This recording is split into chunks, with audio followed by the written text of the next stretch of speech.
dessert at a better price than anyone in the industry. Our products are made fresh to order, just for you.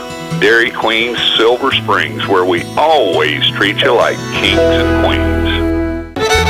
Visit Southeastern Trailers today. We have new and used enclosed cargo and open utility trailers, along with built-to-order trailers. We service all brands of cargo and utility trailers, installation of hitches, wiring and electric brake controls, and installation of trailer accessories, with locations in Ocala and Ormond Beach to serve all of Central Florida. Call 1-888-622-1816. Again, that's 1-888-622-1816.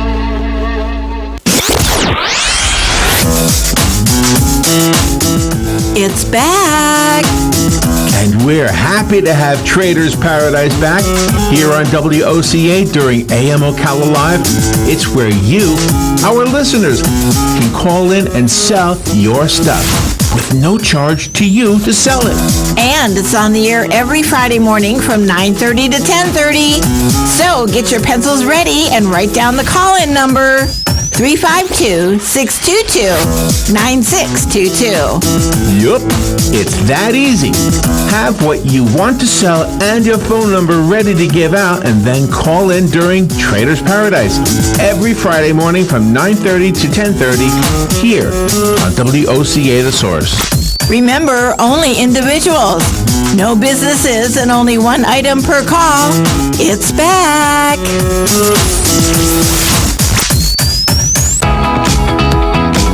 Direct Connect to UCF, where students who attend the College of Central Florida and graduate with an AA or articulated AS degree are guaranteed admission to the University of Central Florida. Success coaches are ready and waiting to assist you in designing an educational plan that is right for you in any of their locations across Central Florida. Remember, connecting is easy and guaranteed. Find out more at directconnect2ucf.com.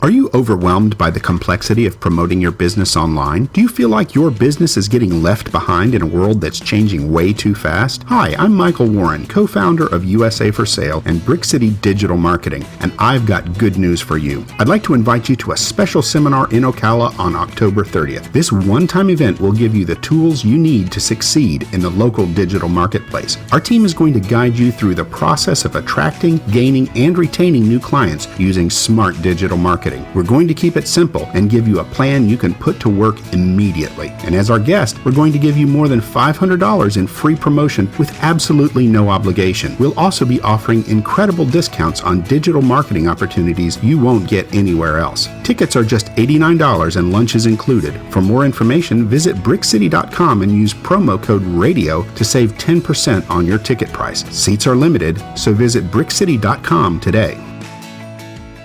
Broadcasting from the Paddock Mall Studios, this is WOCA, Ocala, Gainesville, The Villages, 1370 AM, 96.3 FM, The Source.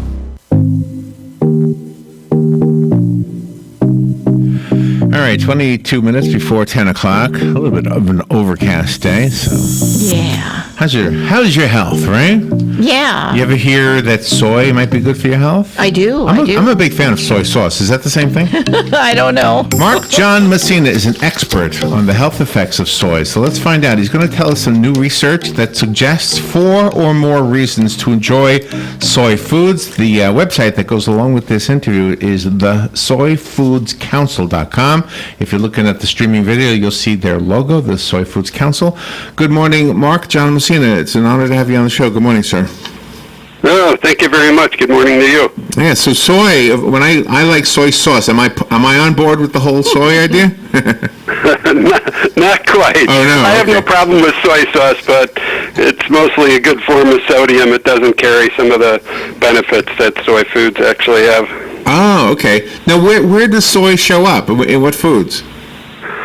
Well, you have the traditional soy foods like tofu and a fermented product called tempeh, green soybeans called edamame, soy nuts, soy milk. So you have a lot of the traditional soy foods, and then soy protein is used to make a lot of meat substitutes that put in the energy bars. So we're hearing a lot of conversation these days about all the different plant-based burgers that have come onto the market, like Beyond Burger and Possible Burger, and most of these burgers are made with soy. Oh, and they're not bad. They're pretty good. I'm a fan of them myself. So I guess the restaurants are making it easier to make soy a choice, but it says here you have some reasons that we would want to. What are the reasons? Well, the very basic reason, it's a really great source of high-quality protein. It provides anywhere from probably 7 to 15 grams of protein per serving, so that makes a big contribution to meeting our protein requirements. And unlike other plant proteins, the quality of soy protein is similar to the quality of animal protein, so it's a very high-quality protein. It modestly lowers blood cholesterol levels. It's a good choice for those individuals who want to build muscle in response to resistance exercise, and especially if you're an older individual, your protein needs are increased because there's what is referred to as sarcopenia, or age-related loss in muscle mass, and we want to keep as much muscle as we can as we age. So we try to boost our protein intake, and soy is a great choice for doing that. Is the protein in soy easier to digest? Is that why? Yeah, it's two reasons. One, it is very easily well digested. It's anywhere from about 95 to as much as 99% digested, and it has an excellent amino acid profile. Amino acids are the building blocks of proteins. Our body requires different amounts of 9 essential amino acids, and the amounts in soy well match the amounts our bodies need. When a person is diagnosed as having diabetes, is soy incorporated more into their diet? Yes, it certainly can be. There's some pretty intriguing evidence suggesting that soy helps to regulate blood glucose levels, which is an important factor for people with diabetes. And one of the more exciting proposed benefits of soy is that if you consume it very early in life, it reduces the risk of developing breast cancer later on in life. There's several studies that have shown consuming just one serving per day, like a cup of soy milk or a half a cup of tofu or an ounce of soy nuts, may reduce risk of developing breast cancer by as much as 50% later on in life. So the key is to consume it when you're a girl or during adolescence. So I don't know if this is a dumb question or not, but are soybeans just by themselves a good food? Like, could I just get mashed potatoes and soybeans with my whatever? Can I do that?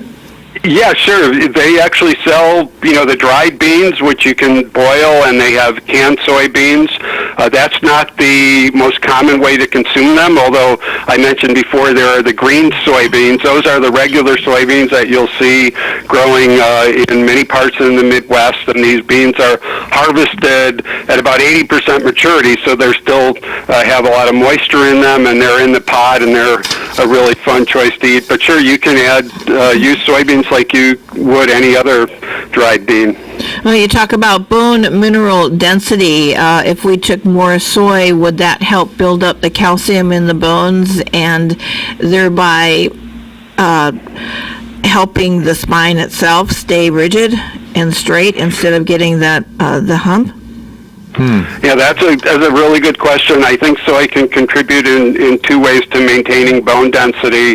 One is that many soy foods are really good sources of calcium, and in many plant foods, the calcium is not well absorbed. That's not true in the case of soy foods. The calcium from soy milk and the calcium found in foods like tofu is absorbed as well as the calcium is from cow's milk. And then there's some very intriguing evidence based on long-term trials suggesting that consuming soy can actually directly increase the density of the bones. There are compounds in soybeans called isoflavones. They're sort of a plant version of estrogen, and they seem to be very helpful for the bones in both pre- and postmenopausal women. On the website, it looks like, I didn't look at it real closely, but it looks like there are some recipes that use soy, so we can actually, how do we do that? How do we do the recipes? How do we add soy to our recipes? That's the better question, I think. Yeah, it's really easy to do because soy foods are so versatile. So you can just use tofu like you would sort of scrambled eggs. You can cook some of these burgers. I'm not much of a cook, so I tend to microwave a lot of soy burgers. Yeah. Soy nuts can be used in place of mixed nuts as a snack. The edamame, the green soybeans, can be used as a vegetable. Soy milk can be used on cereal. And one of the things about tofu, which is probably the most traditional of all the Asian foods, is that it doesn't have a lot of taste in and of itself, and so it takes on the taste of whatever foods you add to it and spices you add to it. So it's an extremely versatile product. It seems that soy foods also help with the heart and the liver, and probably reduces the stroke in a person. Oh, really? Yeah, the protein itself lowers blood cholesterol levels. It's a modest effect, but we see it in clinical studies. And then the soybean is also, in contrast to other beans, the soybean is actually high in fat, but it's high in very healthy fat, the type of fat that reduces blood cholesterol levels. So there are two ways soy can help to reduce risk of heart disease. And then a newer finding, and one that I think would be put into the speculative category, is that the fat in soy, the polyunsaturated fat in soy, actually helps to reduce the amount of fat in your liver. And there's really an epidemic of fatty liver underway in this country and around the world. It can lead to some very serious health problems. So anything we can do to reduce the amount of fat in our liver is going to be quite advantageous. And how does the fat get into the liver? Is that because we eat too many dairy products or meat products? Yeah, the liver. No. The liver synthesizes its own fat. There are a number of reasons why the epidemic of fatty liver is occurring. One of the biggest reasons is simply because we're seeing such an epidemic of obesity, and now we're seeing in young children, unfortunately, the development of fatty liver. And when you develop these problems when you're young, they have much more serious consequences because you're going to be living with their effects for 30, 40, 50, 60 years. Studies are very interesting because you have different reports of different studies. One group had soy foods and their products, the other group did not, but that was substituted with something else. At the end of the study, it says that you found the group with the soy foods was much better off than the other group. So after that was realized, did the other group then welcome the soy foods intake? Well, I hope that they did, but they don't report that in the scientific studies. So these are clinical studies where they're very well controlled, and they'll feed one group soy and another group a controlled protein. So it could be soy milk versus cow's milk, or tofu versus some other form of a non-protein source. So you want to make sure that the diets are similar, with the exception of one group getting the soy and the other group not getting the soy. Those clinical studies are considered to carry the most weight within the scientific community. Soy has just been researched rigorously over the past 30 years, ever since in 1990, when the National Cancer Institute concluded that there was some very exciting evidence that soy may reduce the risk of breast and prostate cancer. Oh my gosh, that's good enough for me to want to give it a shot. Tell me about, the website is thesoyfoodscouncil.com. For the listeners, I want you to have that so you can look it up. But I found on here a couple of things that interest me. You can make homemade yogurt with soy. That's pretty good. That's interesting. Yeah. Does it take a real chef, or can I do it? Well, I'm not going to do it. I buy soy yogurt, actually. The person who runs that website, Linda Funk, is just fantastic at helping people incorporate soy into the diet. So I suggest people go to that website. There's a lot of great information, both about cooking and recipes and health, and then email her if they have any specific questions. Is a vegetarian diet in general a healthier diet? Yes, absolutely it is. I think the key for most people is not necessarily moving all the way to a completely vegetarian diet, but as health authorities are recommending, is move in the direction of a more plant-based diet. That is getting more plant protein into your diet. Right now we get about 2/3 of our protein from animals and about 1/3 from plants. That should, at very least, that should be about a 50-50 ratio. That used to be the ratio more than 100 years ago in this country, and unfortunately, a lot of the plant protein that we get into the diet is coming from not very healthy foods like refined grains and bakery products. So what we need to do is to consume more beans in general, not just soy. There's a lot of great beans out there.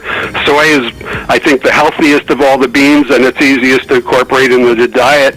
But, don't forget kidney beans, pinto beans, black beans, lots of ways to get beans. They're extremely nutritious, great source of protein, and relatively inexpensive. Very good. Good information. And what's wonderful about this study is that it was these studies are done in the United States, they're done in China, so it is not, so it encompasses all cultures, which is pretty amazing.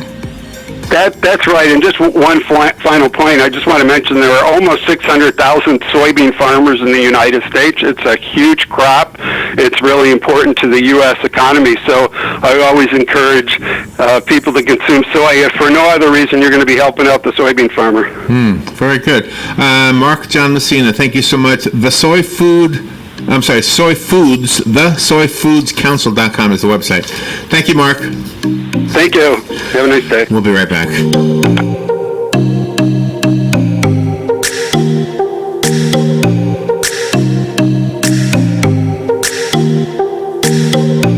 Hi, I'm Brian, and I'm a comfort keeper. I spend a few hours each week caring for seniors in their homes to lend a hand or just be there when they need me.